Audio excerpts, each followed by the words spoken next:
ఈరోజు బాప్తిజాలు పొందిన వాళ్ళు ఉన్నారండి, మీరు ఎంతమంది రక్షణ పొందారండి? రక్షణ లేదు, వాళ్ళు లేదు. మళ్ళీ కొంతమంది ఏమంటారు తెలుసా, ఆ బాప్తిజం పొందిన వాళ్ళు ఏమంటే బాగుపడ్డారులే కానీ అంటారు. మళ్ళీ దిక్కుమాల డైలాగ్. చాలా చోట్ల చాలా ప్రాంతాలకు వెళ్తుంటే లేదు, అరే నేను బాప్తిజం పొందంటే ఆ బాప్తిజం పొందిన అది ఎప్పుడు కావాల్సినోడు నా లెక్కలో అయితే. దేవుడి కృప వల్ల బతికావు. ఎందుకు బతికావు తెలుసా? వీడు పోతే నరకానికి పోతాడు, మళ్ళీ పోతే తిరిగి రాడు.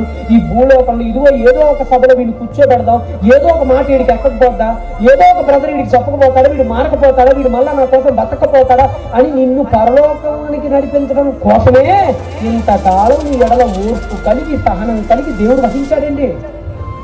ఈరోజు ఎంతమంది దానికి సద్వినియోగం చేస్తున్నారు చెప్పండి? కాలం అయిపోతుంది చెప్తున్నా, కాలం బహు వేగంగా పరిగెడుతుంది చెప్తున్నా. ప్రపంచంలో కాలం పరిగెత్తినంత వేగంగా ఏది పరిగెత్తలేదు. మరి అంత పెద్ద కాలం నేను క్రాస్ అయిపోయి వెళ్ళిపోతుంటే నువ్వు ఏం చేస్తున్నావు, ఏ పరిస్థితిలో నువ్వు బ్రతుకుతున్నావు ఒక్కసారి రాత్రి ఆలోచించు.